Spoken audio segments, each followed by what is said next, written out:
자, 지난주 주일 말씀을 아주 짧게 복습을 하고 한번 보고 넘어가겠습니다. 에베소서 3장 3절로 7절 말씀 보면 곧 계시로 내 비밀을 알게 하신 것은 내가 먼저 간단히 기록한 것 같으니, 이 비밀이 뭐라 그랬죠? 에베소 지금 3장 말씀인데, 이 비밀이 제가 지난 시간에 사도 바울이 먼저 비밀을 깨닫고 간단하게 써서 보냈다 그랬는데, 이 비밀이 뭐라 그랬죠? 기억하시는 분 계신가요? 네. 밑에 이제 내용이 짧게 다시 한번 말씀하시는데, 이는 이방인들이 복음으로 말미암아 그리스도 예수 안에서 함께 상속자가 되고 함께 지체가 되고 함께 약속에 참여하는 자가 되려 함이니라. 그렇죠? 이 말씀이 어디에 말씀이나 짧게 먼저 뭐라고 대강 써서 짧게 보낸 말씀이 어디에 있냐면 에베소서 1장 2절로 6절입니다. 여기에 이 상속자에 대해서 이제 자세히 쓰신 거죠. 먼저 하나님이 우리 아버지와 우리 주 예수 그리스도로부터 은혜와 평강이 너에게 있을지어다, 이렇게 이제 인사했어요. 근데 첫 인사가 하나님 우리 아버지와라고 시작했습니다. 그렇죠? 벌써 아버지라는 단어가 들어갔으면 이 내용, 밑에 내용은 보나마나요. 그냥 상속자에 대해서, 상속에 대한 이야기를 쓰신 겁니다. 찬송하리로다 하나님 곧 우리 주 예수 그리스도의 아버지께서 그리스도 안에서 하늘에 속한 모든 신령한 복을 우리에게 주시되, 우리에게 상속해 주시되, 그렇죠? 아버지께서 그 창세 전에 그리스도 안에서 우리를 택하사 우리로 사랑 안에서 그 앞에 거룩하고 흠없게 하시려고 그 기쁘신 뜻대로 우리를 예정하사 우리 예수 그리스도로 말미암아 자기의 뭐가 되게 했어요? 상속자가 되게 하셨으니, 그렇죠? 모든 신령한 뭐 우리에게 주시려고 뭘 되게 하셨다고요? 아들이 되게, 상속자가 되게 하셨다는 거예요. 이는 그가 사랑하시는 자 안에서 우리에게 거저 주시는 바 그 은혜의 영광을 찬송하게 하려는 것이니라. 지금 우리가 봐서는 뭐 이거 다 아는 거 아닌가? 우리가 뭐 그리스도 안에서 상속자 맞죠? 뭐 이거 다 아는 거죠. 그러나 이 당시에 사도 바울이 이 편지를 쓸 이 당시에는요, 이 개념이 상당히 놀라운 개념인 거예요. 이방인들이 이스라엘 백성들도 하나님의 종이라고 하는데, 그죠? 이스라엘 백성들도 하나님의 아들이라고 말을 감히 꺼내죠. 그건 신성 모독입니다. 예수님, 그렇게 능력 있으신 예수님도 자기를 하나님의 아들이라고 그랬다고 예수님 십자가에 못 박는 세대였어요. 그렇죠? 근데 이스라엘 백성도 아니고 지금 이방인들을 하나님께서 만세전부터 택하셔가지고 만세전부터 예정하셔서 하나님의 아들이 되게 하시려고 그 아들을 보내셨고, 그 아들로 말미암아 신령한 복을 주시려고 하나님께서 그 아들을 이 그리스도로 말미암아 예정하셨다. 그 아들들이 되게 하셨다. 그래서 이방인들이 저 사람 너희 에베소 교회 너희들이 상속자이다, 이 말을 하는 건 굉장히 놀란 말을 한 거예요. 지금 우리는 다 아니까 별로 안 놀라는데, 이 당시로서는 굉장히 놀란 지금 편지를 보낸 겁니다. 이 편지를 받는 에베소 이 성도들도요, 깜짝 놀랄 편지를 받은 거예요. 우리가 이스라엘 백성도 지금 종인데 우리가 하나님의 상속자라고 깜짝 놀란 거죠. 그렇죠? 네. 근데 이게 아주 굉장한 복음의 신비한 비밀이고 아주 놀라운 거라고 에베소 3장, 여기 3장에 계시로 내게 비밀을 알게, 이거 비밀이라고 표현했어요. 사도 바울이 이거를. 여러분들 비밀을 아신 겁니다. 그렇죠? 그래서 이제 성령의 불, 그래서 성령의 7가지 성령의 불로 7가지 성령의 권세로 상속이 내려옵니다. 그렇죠? 아버지의 예수 그리스도의 7가지 성령의 불로 권세, 부요, 지혜, 힘, 존귀, 영광, 찬송, 그렇죠? 요한계시록 4장에 나오는 7가지 이 성령의 불로 우리를 충만케 하시고 상속해 주시는 거예요. 그 중에 이제 권세에 대해서 우리가 봤는데요, 말의 권세, 특별히 이제 말의 권세에 대해서 주일날 설교했죠. 그렇죠? 그래서 이 권세가 어떻게 내려오냐? 하나님이 하늘 아래 아버지께서 하늘에 계신데 우리 예수 그리스도께서 상속자로 오셨는데, 그냥 상속자로 오신 게 아니라 아버지의 입술의 상속자, 아버지의 말의 상속자로 오셨다는 거예요. 그래서 말씀으로 오신 예수 상속자께서 그냥 상속자로 오셔가지고 상속자로 끝내신 게 아니라 그 상속을 재상속, 우리에게 재상속해 주시는데, 그냥 무엇을 상속해 주시냐? 입으로 오셨으니까 입의 권세를 상속해 주시는 거예요. 그래서 말씀의 선포의 권세를 우리에게 상속해 주셨다는 겁니다. 할렐루야. 그래서 우리는 입술의 권세가 있는 거야. 할렐루야. 네, 그 권세를 우리가 누려야 된다, 찾아야 된다. 그래서 요한복음 14절 보니까 예수님 모든 만물이 다 아버지 것인데 아버지 것은 또 예수님 것이고, 특별히 예수님께서 그 영광을 받아가지고 상속자로 이 땅에 오셨는데 그 상속의 영을 요한복음 17장에 우리에게 주셨다. 예수님께서 상속하신 것을 다시 재상속하셨다. 설교해 드렸고요. 15장에 그래서 너희들이 상속받았으니까, 말의 권세를 상속받았으니까 너희가 내 안에 거하고 내 말이 너희 안에 거하면 너희들은 무엇이든지 내가 말하는 대로 다 이루어진 것처럼 너희들도 말하는 대로 다 이루어진다. 너희들 그런 상속자다라고 예수님께서 말씀을 하셨다는 겁니다. 할렐루야. 네. 그래서 예수님께서는 지금도 그 대언의 권세로, 상속자의 그 말씀의 권세로 우리를 위해서 대언하시듯이 우리에게도 그 권세를 주셨는데, 우리가 누구든지 누구의 죄든지 용서하면 죄가 용서받고, 그렇죠? 그대로 냅두면 그대로 냅두어지는 그런 상태가, 우리의 상속자의 권세가 우리에게 주어졌다라고 말씀을 드렸습니다. 이게 이제 주일날 설교고요. 자, 오늘 설교입니다. 나는 상속자입니다. 우리 같이 외쳐봅시다. 나는 상속자입니다. 네, 마태복음 16장 14절로 19절 말씀으로 상속자이십니까? 라는 제목으로 우리 말씀 보겠습니다. 우리가 정말 상속자인지, 우리가 어느 단계에 와 있는지 말씀을 통해서 점검하는 시간으로 오늘 말씀을 준비했습니다. 자, 어느 누구도 상속자가 오실 것을 모르고 있었어요. 그렇죠? 그래서 마태복음 16장 한번 읽어볼게요. 16장 마태복음 16장 우리 다 같이 큰 소리로 한번 읽어보겠습니다. 시작. 이르되 더러는 세례 요한, 더러는 엘리야, 어떤 이는 예레미야나 선지자 중에 하나라 하나이다. 이르시되 너희는 나를 누구라 하느냐? 시몬 베드로가 대답하여 이르되 주는 그리스도시요 살아계신 하나님의 아들이시니이다. 예수께서 대답하여 이르시되 바요나 시몬아, 내가 복이 있도다. 이를 내게 알게 하니는 혈육이 아니요 하늘에 계신 내 아버지시니라. 또 내가 내게 이르노니 너는 베드로라. 내가 이 반석 위에 내 교회를 세우리니 음부의 권세가 이기지 못하리라. 내가 천국 열쇠를 내게 주리니 내가 땅에서 무엇이든지 매면 하늘에서도 매일 것이요 내가 땅에서 무엇이든지 풀면 하늘에서도 풀리리라 하시고. 아멘. 하나님의 아들의 개념이 이스라엘 백성들에게는 없었습니다. 이스라엘 백성들이 기다리는 건 뭐예요? 하나님의 아들이 아니라 무엇을 기다려요? 메시아, 그리스도. 히브리어 하면 메시아, 헬라어로 하면 그리스도. 그 유대인들은요, 메시아를 기다리는 것이지 하나님의 아들이 있어서 그 아들이 세상에 내려온다는 것은 상상도 못하고 있는 거예요. 상상도 못하고 있는데, 그래서 예수님이 오셨는데 예수님이 막 너무 놀라운 기적을 행하니까 메시아가 오신 게 아닌가라고 생각하는 사람도 있고, 어떤 사람들은 세례 요한이 죽었는데 다시 부활한 게 아닌가, 어떤 사람은 엘리야가 다시 부활한 게 아닌가, 어떤 사람은 예레미야가, 이 다 세례 요한이나 엘리야나 예레미야나 다 하나님한테는 어떤 존재들이에요? 선지자이면서도 종들입니다. 모세도 선지자이면서도 종이에요. 이 선지자들은 종의 권세를 가진 사람들입니다. 하나님의 심부름꾼들, 하나님의 종들의 권세를 가진 사람들이에요. 그래서 사람들이 예수님을 뭘로 보냐면 지금 하나님의 뛰어난 종으로 보고 있는 거예요, 지금 사람들이. 근데 베드로가 인간 최초로, 인류 최초로, 모든 역사 최초로 예수님을 뭘로 본 거예요? 따라합시다. 상속자.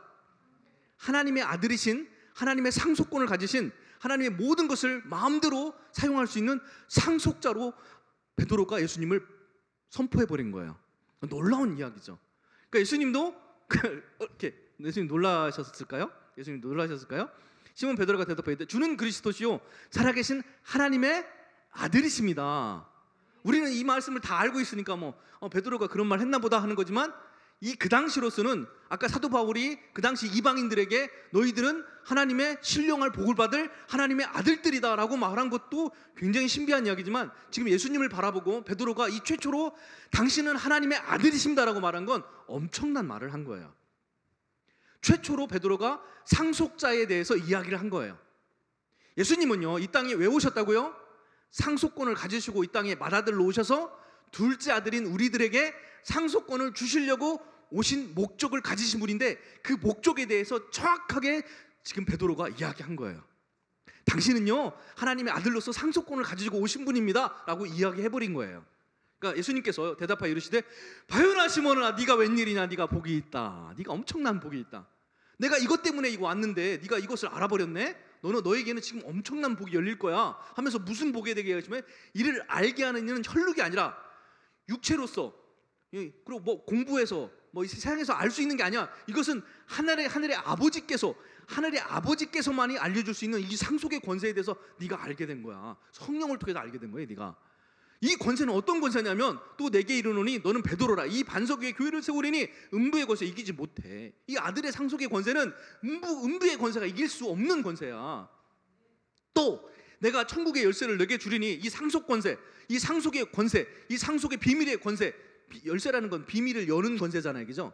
열쇠라는 건 아무도 못 보게 잠궈놓은 건데 열쇠가 있는 사람은 그 비밀을 열어볼 수 있잖아요, 그죠? 금고로 열어볼 수 있잖아. 이 복음의 비밀의 열쇠를 너에게 주느니 내가 땅에서 무엇이든 매면 다 매일 것이고 하늘에서 무엇이든 풀면 땅에서 다 풀어요. 이거 네가 원하는 대로. 이 상속의 권세가 바로 이런 거야라고 예수님께서 언지를 해주십니다. 언지. 베드로가 알아들었어요? 못 알아들었어요? 지금 얼떨결에 성령께서 임하셔가지고 얼떨결에 예수님을 아들 상속자로 얘기했지만 정확하게 이 말씀이 뭔지는 베드로도 아직 지성적으로는, 영적으로는 이미 베드로의 영이 반응하고 있지만 지성적으로는 베드로가 예수님이 그런 거고 상속권이 뭔지 아직은 몰라요. 그래서 예수님께서 이 상속권을 위해서 내가 죽어야 한다.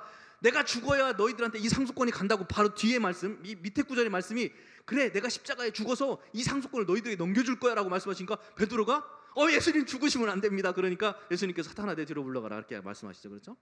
그러니까 베드로가 이 정확하게 이 한 말을 무슨 말인지까는 정확하게 알지는 못했어요. 그렇지만 놀라운 말을 한 겁니다. 지금 베드로가요. 최초로 말한 건 거예요. 최초가 중요하잖아요. 그죠? 최초가 중요합니다. 네. 요한복음 5장 말씀 보겠습니다. 시작. 그러므로 예수께서 그들에게 이르시되 내가 진실로 진실로 너희에게 이르노니 아들이 아버지께서 하시는 일을 보지 않고는 아무것도 스스로 할 수 없나니 아버지께서 행하시는 그것을 아들도 그와 같이 행하느니라. 아버지께서 아들을 사랑하사 자기가 행하시는 것을 다 아들에게 보이시고 또 그보다 더 큰 일을 보이사 너희로 놀랍게 여기게 하시리라.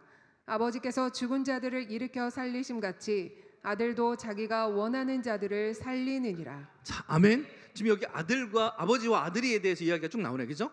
예수님께서 이 단어를 쓰시면 이건 상속에 대한 이야기를 하는 거예요. 그렇죠? 자, 이 상속권이 어떻게 임한다고 그래요? 보지 않고는. 예수님께서도 아버지가 하는 일을 보고 이 상속권을 가지고 오셨다는 거예요. 보아야 한다는 겁니다.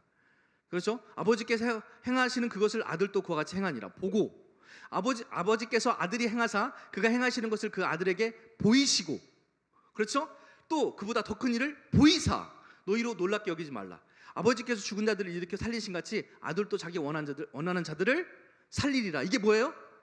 상속권이죠.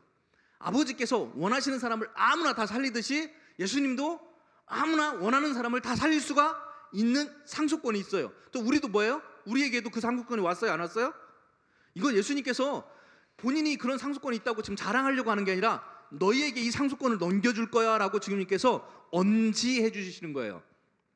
아버지 하나님의 그 권세, 누구나 살릴 수 있는 권세가 예수님께 임했고 그 예수님의 그 권세가 우리에게 임한 겁니다. 그러니까 우리가 나아가서 아버지의 뜻에 맞게 누구나 다 살릴 수 있는 거예요. 그렇죠? 여러분들이 나가서 생명의 말씀을 예수 그리스도 이름으로 증거하면 그는 살 것이요 그 말씀을 믿고 따르는 자는 살 것이요 그 말씀 믿지 아니한 사람은 정죄를 받으리라. 그렇죠? 너희가 믿고 너희가 전한 복음을 전파한 것들을 믿고 세례를 받은 사람은 구원을 얻을 것이요 너희가 전하는 것을 믿지 않는 사람은 어떻게 돼요? 정죄되는 거예요. 우리에게 그런 권세가 임하는 겁니다. 이게 상속자의 권세죠. 할렐루야. 여러분들은 이 권세를 사용해야 돼요. 그렇죠? 어떻게 사용해야 됩니까? 살리는 권세로 사용해야 됩니다. 아멘. 여러분들이 나가지 않으면 누가 나가겠습니까? 누가 예수님의 입술을 대신해서 누가 나아가겠습니까? 하나님께서는 지금 하늘 보좌에서 누가 내 입술을 대신해서 나아갈 것인가? 누가 내 입술을 대신해서 나아갈 것인가? 누가 내 입술을 대신할 것인가? 이 말씀을 계속 선포하세요. 그러면 어떻게 이사야가 뭐라 그랬어요? 제가 가겠습니다. 그러니까 예수님께서 그 입술에 숯불을 딱 대주신 거죠. 네가 정결된 입술로 나아가서 선포하라. 그 이스라엘 백성들에게 이사야가 놀라운 성경에 이사야서만큼 정말 대단한 성경책이 없습니다. 정말 대단한 이사야 말씀이 있어요. 선포했어요. 자 여기부터 이제 오늘 아주 중요한 핵심 구절인데요. 잘 봅시다. 잘 보세요. 잘 보세요. 아들의 상속의 권세가 엄청난 이 우리가 하나님의 백성이었죠. 그렇죠? 우리도 하나님의 백성인 신앙의 단계가 있었습니다. 우리가 하나님의 백성이었던 신앙의 단계가 있었어요. 근데 하나님의 지금 아들의 상속자의 신앙의 수준으로 이렇게 점프하려고 그러는 거예요. 자, 말씀을 읽어보세요. 마태복음 17장입니다. 시작. 가버나움에 이르니 반세계를 받는 자들이 베드로에게 나와 이르되 너의 선생은 반세계를 내지 아니하느냐 이르되 내신다 하고 집에 들어가니 예수께서 먼저 이르시되 시몬아 내 생각은 어떠하냐 세상 임금들이 누구에게 관세와 국세를 받느냐 자기 아들에게냐 타인에게냐 베드로가 이르되 타인에게니이다. 예수께서 이르시되 그렇다면 아들들은 세를 면하리라. 그러나 우리가 그들이 실족하지 않게 하기 위하여 내가 바다에 가서 낚시를 던져 먼저 오르는 고기를 가져 입을 열면 돈 한 세겔을 얻을 것이니 가져다가 나와 너를 위하여 주라 하시니라. 아멘. 집사님 이쪽으로 오세요. 이쪽으로. 처형도 앞으로 오세요. 자, 오늘 말씀을 잘 보셔야 돼. 여러분들이 헌금에 대해서 굉장히 헷갈리죠. 그렇죠? 헌금에 대해서. 헌금이 무엇인가에 대해서 굉장히 헷갈립니다. 오늘 말씀을 잘 들어보시면 정말 성경이 여러분들 빵 뚫려요. 그냥 성경 말씀이 다 뚫려버립니다. 잘 들어보세요. 여기 보면 임금이 나오고 백성이 나와요. 그러니까 임금과 백성이 나옵니다. 그리고 아버지와 아들이 나와요. 예수님께서 이 두 가지를 다 비교해서 지금 말씀하시는 거예요. 반세계를 그 가버나움 사람들이 성전세를 내요. 성전을 보수하는 세인데요. 이스라엘 사람들은 광야에서 이집트에서 나오는 후로부터 이집트 나온 후로 그 기념 내 목숨을 살리셨다. 하나님께서 살렸다는 보로 자기 목숨값으로 1년에 한 번 하나님의 성전을 위해서 반세겔의 성전세를 냅니다. 오래된 전통이죠. 그렇죠? 출애굽 때부터 있었던 거니까요. 반세겔이면 얼마냐면 이틀 품삯이에요. 이틀 품삯. 신경무성한 이틀 품삯 얼마예요? 한 40만 원 되시나요? 40만 원 넘으시죠. 그렇죠? 그러니까 굉장히 큰 돈이에요. 한 노동자의 이틀 품삯이니까 굉장히 큰 돈을 지금 세금으로 내야 됩니다. 지금 세금으로 내야 돼요. 갑자기 내야 돼요. 근데 예수님과 베드로가 돈이 있어요, 없어요? 땡전 한 푼 없으세요. 예수님께서 지금 돈이 하나도 없어요. 그래서 가버나움에 반세기를 받는 자들이, 그러니까 성전세 받는 자들이 베드로에게 나와 이르되 너와 예수님, 너의 선생이신 예수님은 왜 반세기 성전세를 왜 안 내냐라고 따지러 온 거예요. 온 거니까 예수님께서 그 베드로가 이제 알겠어 낼게 하고 예수님이 있는 거처로 집으로 돌아왔어요. 근데 베드로가 밖에서 그런 수모를 당하고 온 걸 예수님께서 먼저 알고 이르시되 시몬아 베드로야 내 생각은 어떠냐? 세상 임금들이 있는데 누구에게 관세와 국세를 받느냐? 누구에게 헌금을 받느냐? 누구에게 11조를 받느냐? 누구에게 헌금을 받느냐? 누가 받아요? 아들이냐? 아니면 백성들이냐? 임금이 누구에게 세를 받죠? 아들에게도 받나요? 임금의 왕자에게도 세를 받나요? 안 받죠. 누구에게 받아요? 백성들에게만 받습니다. 그렇죠? 아들에게냐 타인에게냐? 베드로가 이르되 백성들, 타인, 백성들에게만 받습니다. 예수께서 이르다 그렇다면 아들들은 세를 면하리라. 여기 아들들은 누구예요? 상속자들이죠. 하나님의 상속자의 권세가 있는 사람들은요 세를 면합니다. 모든 세를 면해요. 모든 성전세, 모든 율법에 대한 관련된 세, 이 율법에 관련된 세를 다 탕감받습니다. 이 목사님 이상한 말 설교를 하시네. 목사님 이상한 거. 자, 계속 들어보세요. 그러나 우리가 그들을 실족지 않기 위해서 어떻게 한다고요? 그러나 우리가 그들을 실족하게 하지 않기 위해서 백성들의 신앙, 백성들의 믿음을 실족하게 않기 위해서 내가 바다에 가서 낚시를 던져 먼저 오르는 물고기를 가져 입을 열면 한 세겔이 있을 것이니 한 사람당 반 세겔씩이니까 예수님과 베드로 두 명 거니까 한 세겔이죠. 그렇죠? 지금 따지면 한 40만 원 얻을 것이니 가져다가 나와 너를 위해서 주라 하시니라. 예수님께서 냈어요, 안 냈어요? 냈습니다. 근데 안 내도 되는데 예수님께서는 그들의 믿음 때문에, 그들의 연약한 자들의 믿음 때문에 낸 거예요.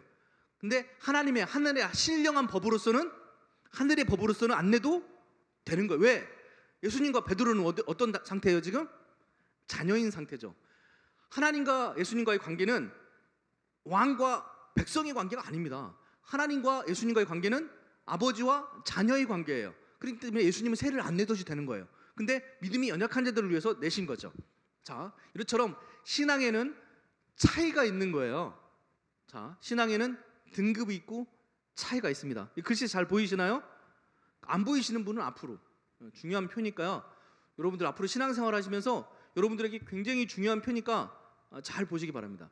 성경에 나타난 하나님과 나와의 신앙의 성숙의 발달 과정을 제가 표로 만들어 놓은 거예요. 자, 그래서 총 8단계의 하나님과 우리의 관계가 있습니다.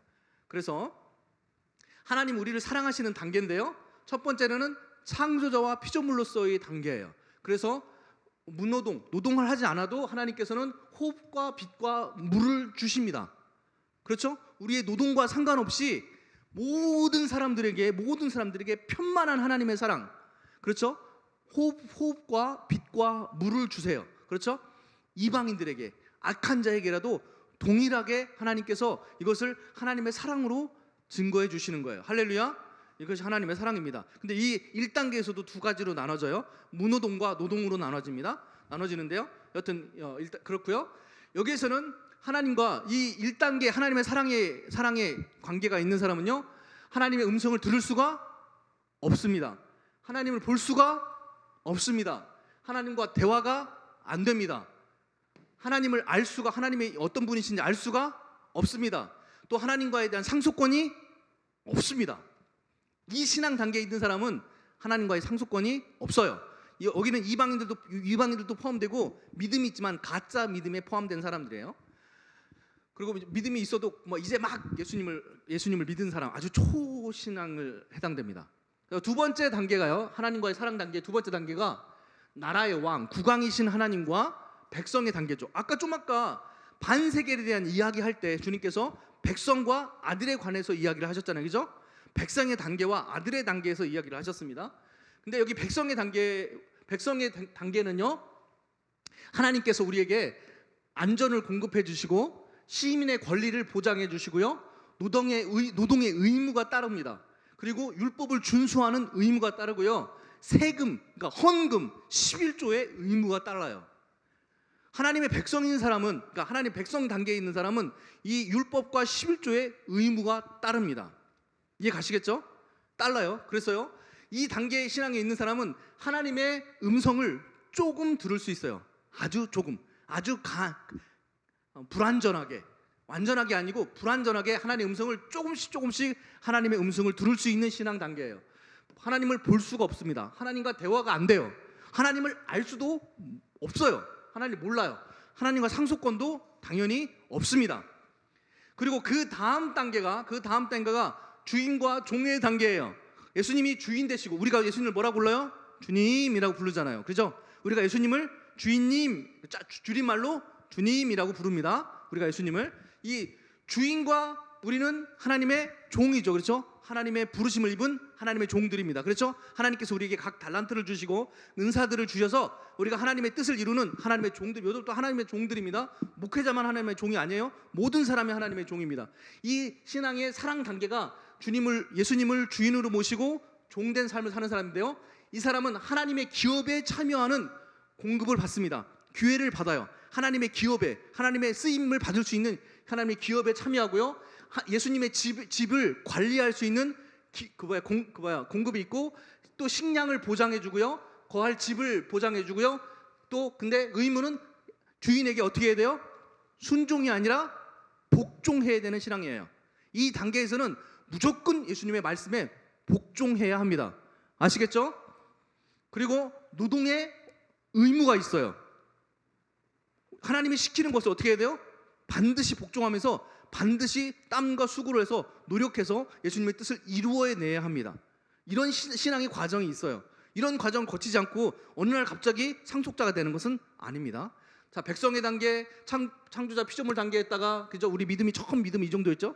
그러다가 백성의 단계, 종의 단계까지 왔어요.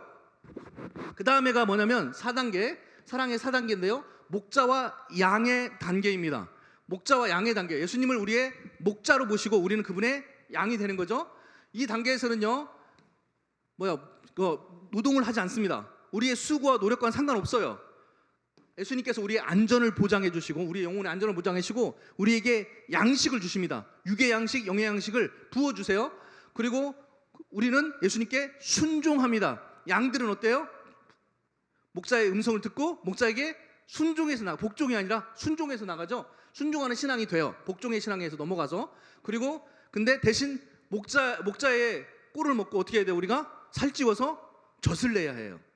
근데 여기서 젖을 내야 하는 대가의 의무가 주어집니다. 이 양의 단계에 올라가면요. 이 양의 단계에 올라가면 예수님의 음성을 들을 수가 있어요. 그렇죠? 목자의 음성을 들을 수가 있어요. 그죠? 들을 수 있는 신앙이고 또 목자를 어떻게 해야 돼요? 바라봐야죠. 목자를 바라봐야 따라가죠. 그렇죠? 목자의 음성을 듣고 목자를 바라보고 따라갈 수 있는 목자를 볼 수 있는 신앙의 정도에 달한 사람입니다. 그러나 목자하고 대화가 아직 커뮤니케이션은 안 돼요. 그리고 목자의 깊은 뜻은 알 수는 없어요. 왜 여기를 데리고 가는지 목자가 어떤 생각을 갖고 있는지 알 수는 없어. 그리고 당연히 상속권도 없습니다. 그 다음에 다섯 번째 사랑의 단계인데요. 선생님과 제자의 단계예요. 예수님을 우리가 선생이라고 부릅니다. 예수님이 12제자가 나중에 예수님과 단계, 친구의 단계를 넘어서 자녀의 단계를 넘어서 신부의 단계까지 가기 전에 이 땅에 예수님의 공생하시는 예수님과 제자의 관계가 어느 단계였어요? 목자와 양의 단계에서 선생과 제자의 단계로 넘어가는 수준이었습니다. 그렇죠? 여기서 왔다 갔다 하는 수준이었어요. 그렇죠? 이 단계에서요. 그래서 예수님은 우리의 목자가 되시고 우리는 예수님의 양이 돼서 우리는 노동하지 선생님이 되고 우리는 제자가 돼서 노동을 하지 않습니다.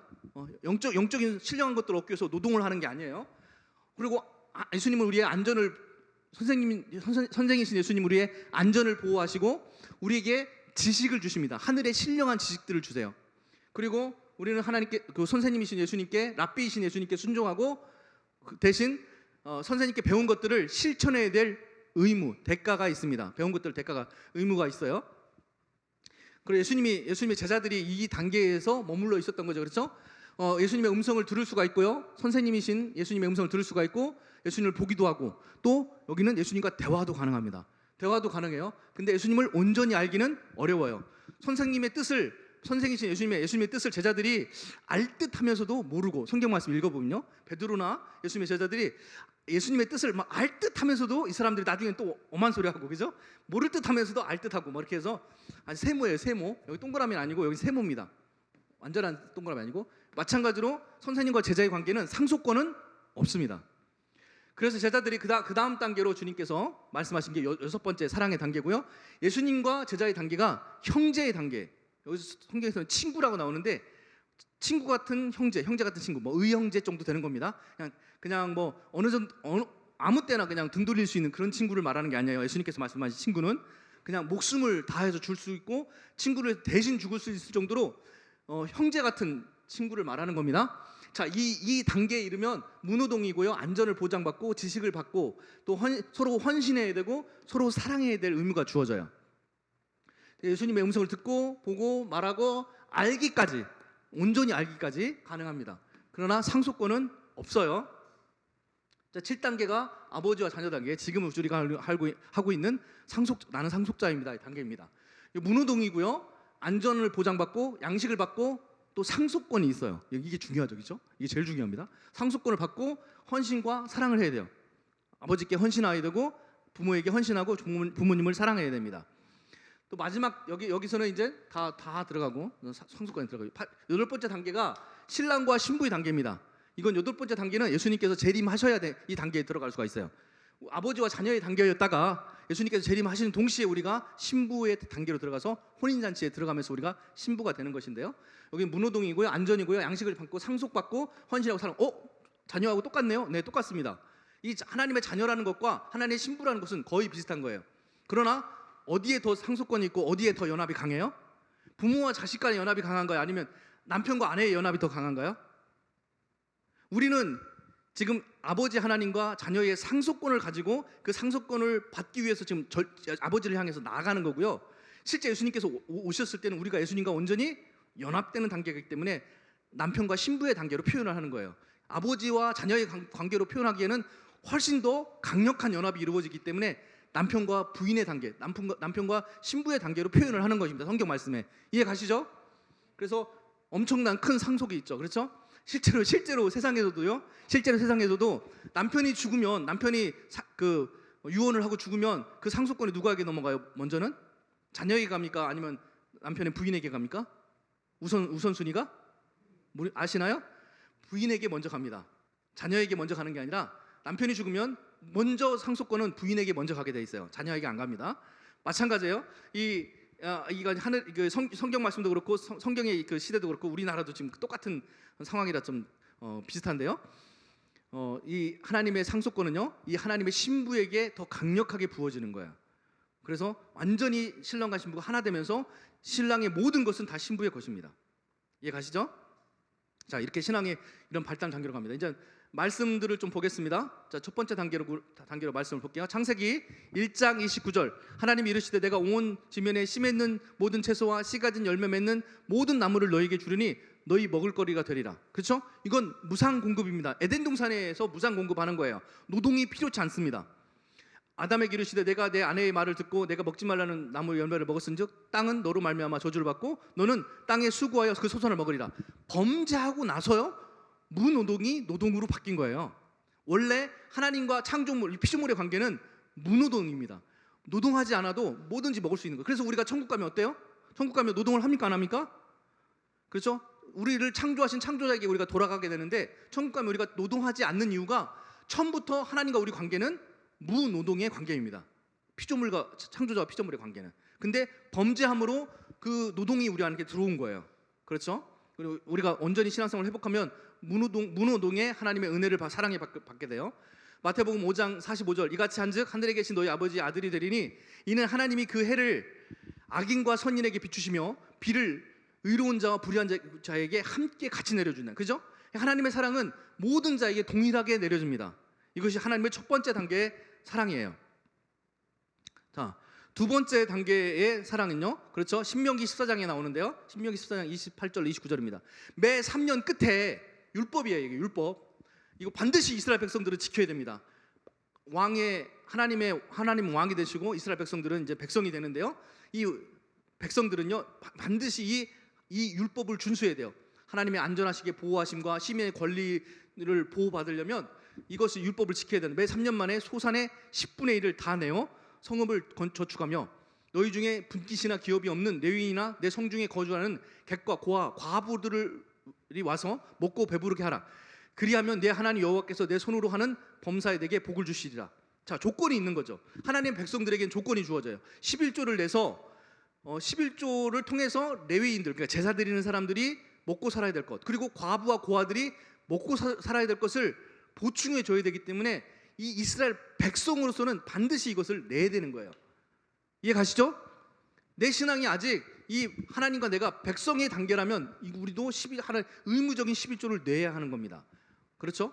우리가 가난한 사람들을 위해서, 불쌍한 사람들을 위해서 그들을 먹이고 입히기 위해서 우리가 11조를 내야 하는 거예요.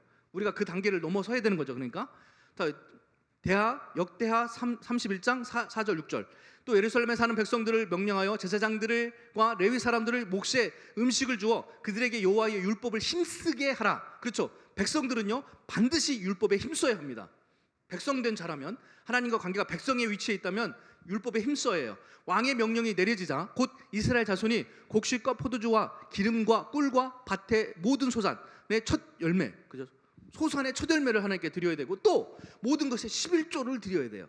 가져왔으며 유다 여러 성읍들에 사는 이스라엘과 유다 자손들 소와 양의 11조, 그렇죠? 곡식뿐만 아니라 소와 양, 가축들의 11조를 가져왔고, 또 그들의 하나님 여호와께 구별하여 드릴 성물의 11조 그것을 쌓아 여러 도미를 이루었는데, 이스라엘 백성들은 이것을 철저하게 읽고, 유대인들은 아직도 자기들은 하나님은 왕이시고 자기들은 백성이라고 생각해서 아직도 이 법을 지킵니다.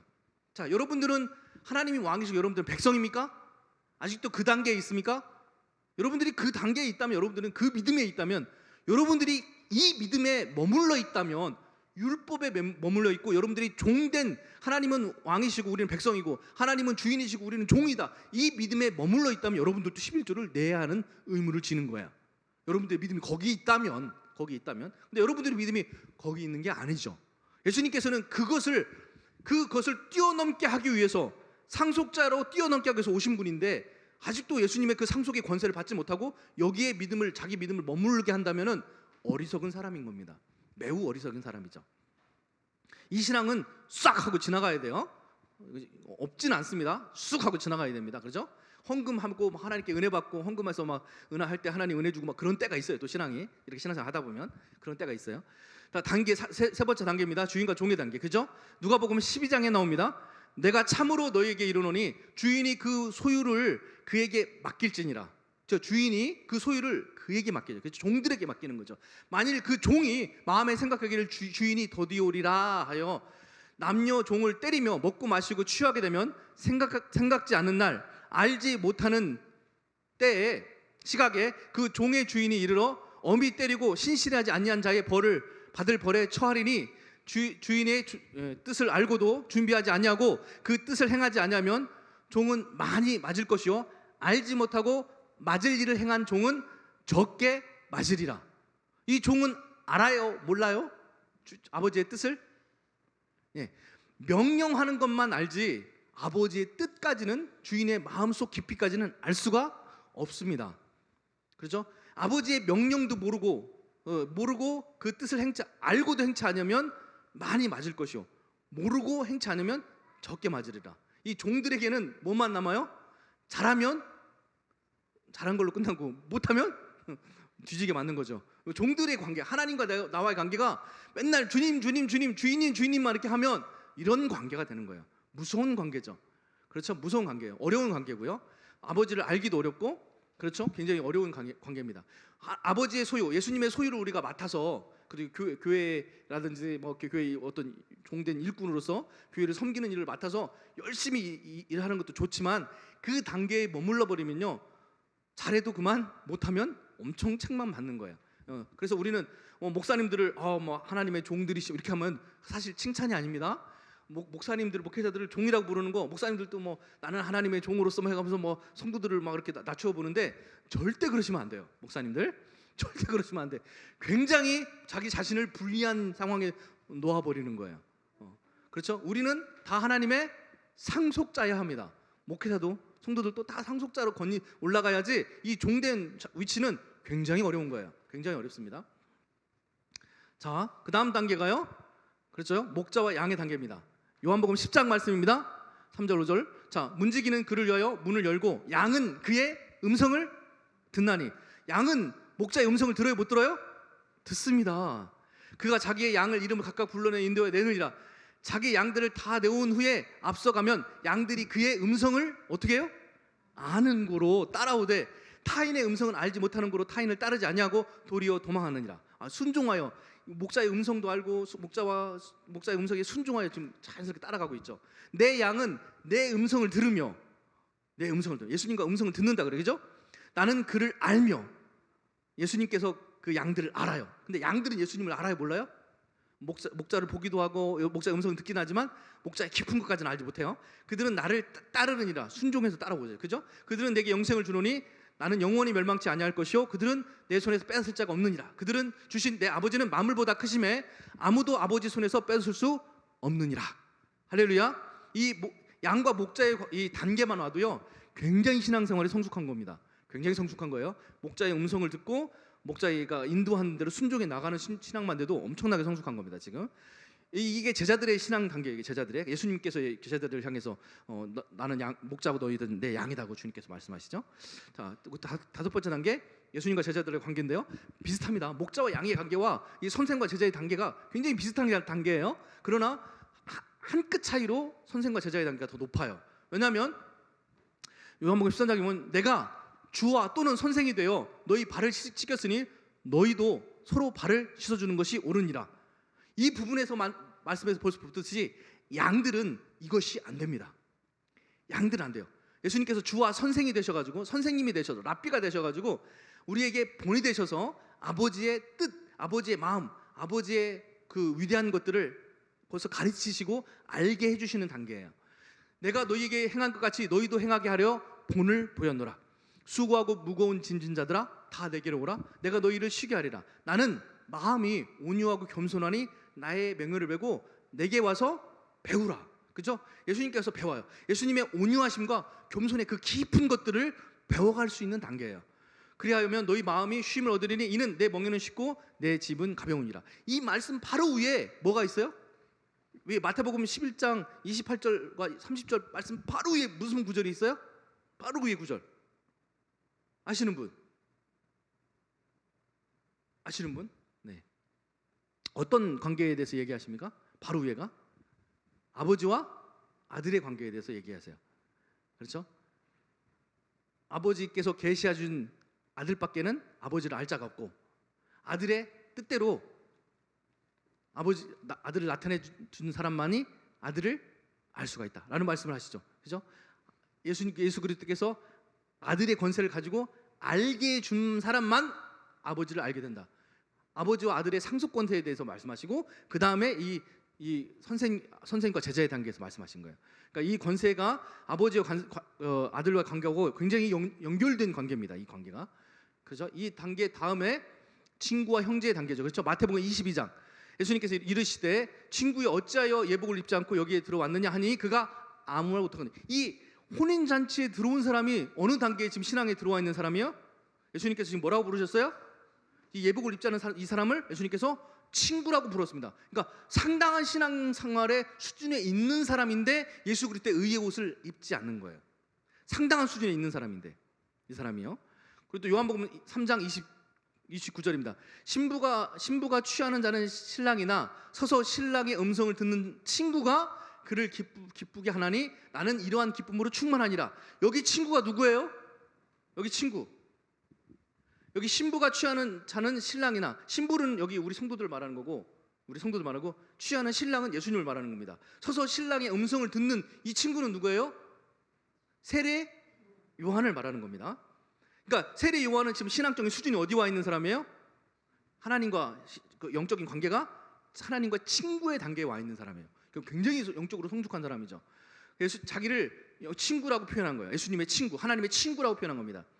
상속자이신 예수님께서 남편 되신 예수님께서 신부를 취하러 온 거니까 예수 그 메시아 되신 예수님을 본 거가 하나님의 친구로서 굉장히 보기가 좋다, 기쁘다라는 얘기를 하는 거예요. 지금 이러한 기쁨으로 충만하니라. 요한복음 11장 11절 이 말씀을 하신 후에 이르시되 우리 친구 나사로가 잠들었도다 그러나 내가 깨우러 가노라. 지금 예수님께서 나사로의 신앙 수준을 뭐라고 말씀하셨어요? 나사로를 친구라고 말씀하신 거예요. 그러니까 나사로 신앙 수준이 어떤 거예요? 굉장히 높은 수준에 있는 사람입니다. 나사로가. 그렇죠. 마리아와 마르다 오라버니 되는 그 나사로가 죽은 나사로가요. 신앙이 어린 사람이 아니라 신앙이 굉장히 높은 신앙이 성숙한 사람이에요. 나사로가. 이 사람을 예수님께서 친구라고 부르신 거예요. 신앙의 수준에 대해서 말씀하신 거죠. 자, 요한복음 15장입니다. 이 말씀이 우리에게 중요하죠. 예수님께서 제자들에게 하신 말씀이에요. 제자들에게 사람이 친구를 위하여 자기 목숨을 버리면 이보다 더 큰 사랑이 없나니 너희는 내가 명하는 대로 행하면 곧 나의 친구라. 나도 너희를 위해서 죽을 테니까 너희도 서로를 위해서 죽어라. 서로를 사랑해라. 내가 너희를 사랑하지 너희가 서로 사랑해라 라고 말씀하신 것처럼 말씀하시고 하신 말씀이에요. 내가 너희에게 명하는 대로, 그러니까 너희가 서로를 위해서 죽으면, 내가 죽은 것 같이 너희가 서로를 죽으면 너희는 나의 친구라. 뭐라고요? 친구라. 지금 예수님께서 최초로 예수님의 제자들에게 선생과 목자와 선생이 되셔서 제자들을 가르치시고 먹이시고 가르치시고 이끌어 주셨는데 최초로 제자들을 뭐라고 말씀하신 거예요? 친구라고. 지금 제자들의 신앙을 한 단계 지금 끌어올리신 거예요. 이 말씀은 최초로 요한복음 15장에 내가 너희들한테 성령 줄게, 그리고 내가 너희들이 죽을게. 그럼 너희들도 서로를 죽어. 그러면 너희들이 이 목자와 양의 단계, 이 선생과 제자의 단계에서 뛰어넘어서 친구의 단계, 친구의 단계, 형제의 단계. 예수님과 우리가 형제뻘이 되는 거예요. 예수님은 큰 아들, 우리는 작은 아들. 이런 형제 단계, 친구 단계가 된다는 거예요. 그렇죠? 이해 가시죠? 그래요. 여기서 이 말, 이제부터는 너희를 뭐라고요? 종이라고 하지 않아요. 그러니까 이제부터라는 말은 그 전까지는 뭐예요? 제자들이 예수님과 제자들의 단계가 종의 단계, 목자와 양의 단계, 선생과 제자의 단계에 있어요. 그렇죠? 지금까지는요. 근데 이제부터는 너희를 종이라 하지 아니하리니 종은 주인이 하는 것을 어떻게 해요? 알지 못한다고요. 그렇죠? 아까 이 표에서 보셨잖아요. 종은요, 주인의 음성을 듣고 주인을 보긴 하지만 주인의 깊은 것을 대화할 수가 없고 주인의 깊은 것을 알 수가 없는 단계입니다. 그렇죠? 종은 주인의 깊은 것을 알지 못함이라. 너희는 친구라 하였노니 내가 내 아버지께 들은 것들을 다 너희에게 어떻게 한다고요? 알게 하겠다는 거예요. 이 단계가 들어가야, 최소한 6단계는 들어가야 예수님의 아버지의 깊은 것들을 알게 되고 아버지의 모든 것들을 누리게 되는 거예요. 이해 가십니까? 이 단계까지 들어가셔야 되는 거예요, 여러분들이. 할렐루야. 이 단계를 들어가자마자 무슨 단계로 넘어가요? 제자들이 이 단계에서 들어가자마자 바로 상속자에 된 대로 바로 들어가는 거예요. 이 친구의 단계는 그렇게 이건 거의 형제의 관계이기 때문에 바로 상속자의 관계와 바로 연결됩니다. 바로 연결돼요. 그렇죠? 근데 친구의 단계는 아직 상속권 없는데 예수님께서 부활하신 후에 제자들에게 성령을 주신 후에 제자들이 이제 하나님의 상속권을 받아서 그 상속권을 누리게 되죠. 그렇죠? 근데 성령을 아직 받지 못했기 때문에 예수님께서 친구라고 말씀하신 거예요. 친구. 그렇죠? 7단계입니다. 7단계요. 마태복음 아까 말씀하셨죠, 그죠? 마태복음 11장 아까, 그죠? 아까는 선생이 됐다 그랬는데 그 바로 윗구절이 이 구절입니다. 마태복음 11장 25절 27절인데요. 그때 예수께서 대답하여 이르시되 천지의 주제이신 아버지시여. 벌써 아버지가 나온 뭐예요? 상속에 대한 이야기죠, 그렇죠? 이것을 지혜롭고 슬기 있는 자들에게는 숨기시고 세상 사람들에게는요, 어린 아이들에게, 어린 자녀들에게는 나타내심을 감사합니다. 옳소이다, 옳습니다 아버지. 그것이 진리입니다 아버지. 이렇게 된 것이 아버지의 뜻입니다. 아버지께서는 모든 것을 내게 주셨고 상속권을 내게 주셨고 아버지 외에는 아들을 아는 자가 없고, 그죠? 아들 외에는 아버지를 아는 자가 없고 아들과 또 아들의 소원대로 계시를 받은 자 외에는, 그러니까 상속자, 예수님의 재상속을 받는 자, 소원대로 계시를 받은 친구 단계를 넘어서서 아들의 단계에 들어가는 사람들, 자 외에는 아버지를 아는 자가 없느니라. 그죠? 우리가 그냥 성경책을 읽는다고, 성경책 갖고 다닌다고, 교회를 딸랑딸랑 왔다 갔다 한다고 아버지를 아는 게 아니에요. 이 신앙의 단계에 들어가야 되는 거예요. 이 단계에 들어가야 아버지를 알 수가 있게 되는 겁니다. 영적으로 아버지를 아는 거죠. 이 아는 것은 완전한 알을 말하는 겁니다. 완전한, 그냥 성령으로 경험됨을 말하는 거예요. 요한복음 14장 21절입니다. 나의 계명을 지키는 자라야 나를 사랑하는 자니 나를 사랑하는 자는 아버지께서, 여기서 아버지라고 나오네요, 그죠? 벌써 이제 이것은 상속에 대한 이야기입니다. 아버지께서 사랑을 받을 것이요 나도 그를 사랑하여 그에게 나를 나타내리라. 그렇죠? 이 상속권자에게는 아버지의 모든 것을 계시하시고 나타내시고 알게 해주시고 나타내 주시는 거예요. 내가 아버지의 계명을 지켜 그 사랑 안에 거하는 것 같이 너희도 내 계명을 지키면 내 사랑 안에 거하리라. 상속권이죠, 그렇죠? 사랑 안에 거하는 상속을 누리는 거예요. 그렇죠? 이 헌신과 사랑 안에 거하는 상속을 누리는 겁니다.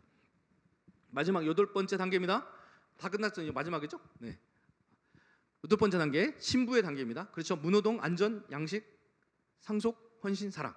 그러나 이제 예수님께서 재림하셔야, 우리가 이제 아들의 단계에서 신부로 완전하게 변화돼서 예수님과 이제 하나 되는 그 혼인 잔치 안으로 들어가는 거죠. 혼인 잔치 속에 들어가야 이 신부의 단계로 들어가는 건데요.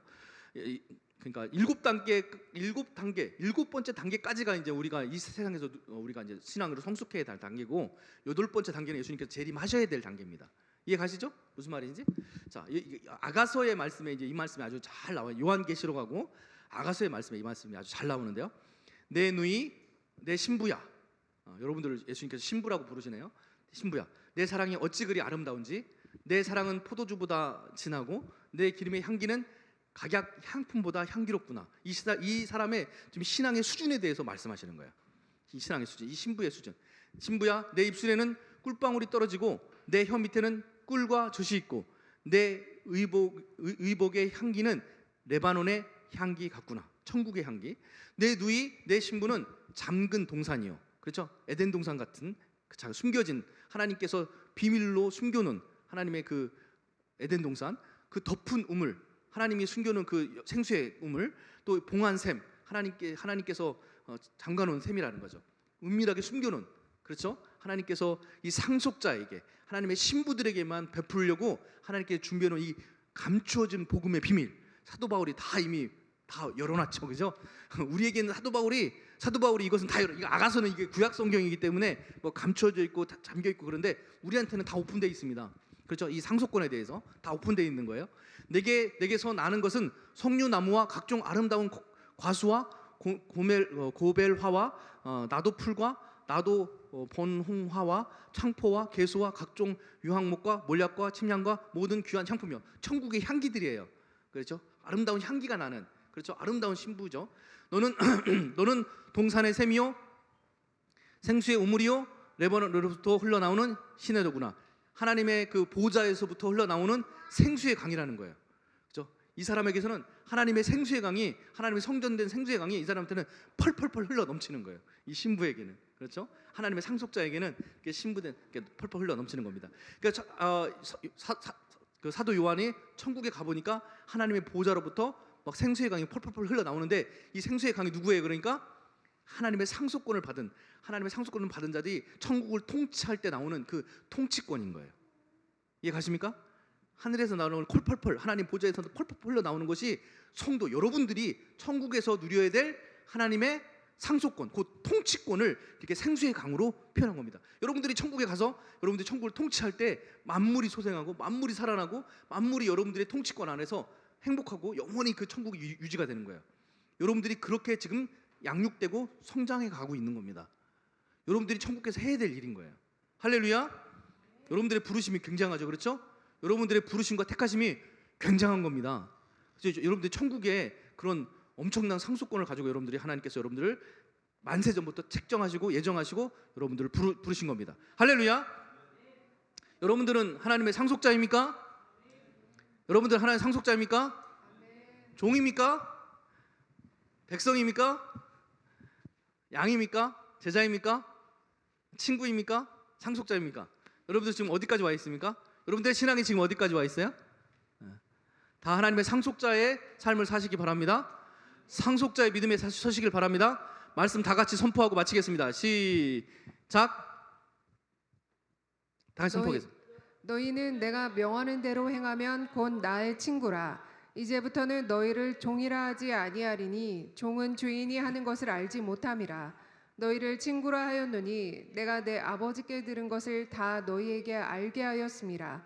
너희가 나를 택한 것이 아니요 내가 너희를 택하여 세웠나니 이는 너희로 가서 열매를 맺게 하고 또 너희 열매가 항상 있게 하여 내 이름으로 아버지께 무엇을 구하든지 다 받게 하려 함이라.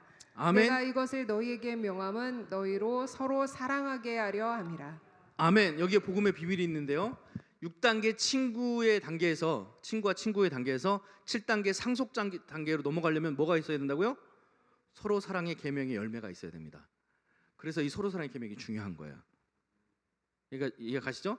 맨 밑에 줄 한번 보세요. 내가 이것을 너희에게 명함은, 이렇게 내가 너희에게 이것을 명함은, 내가 너희에게 친구라고 명함은 너희로 서로 사랑하게 하려 함이니라. 그죠? 아직 서로 사랑한 건 아니라는 거죠. 내가 너희들의 친구라고 명한 이유가 뭐냐면 너희들이 아직 서로 사랑한 건 아니기 때문에 친구라고 명한 거예요. 근데 서로 사랑하게 되면 어떻게 된다고요? 상속자의 단계로 넘어가는 거예요. 이해 가시죠? 무슨 말인지? 자, 여러분들은, 우리는 아직 친구의 단계, 예수님과 우리가 친구의 단계. 예수님이 나를 위해서 죽으시고 나도 예수님을 위해서 죽을 수 있는, 또 이렇게 이런 친구의 단계에 있는데, 이제 우리가 서로를 위해서 죽고 우리가 서로 사랑함으로 이 상속자의 단계로 넘어가길 원합니다. 할렐루야. 우리 언약교회 그런 놀라운 역사가 일어나길 원합니다. 아멘. 기도하겠습니다.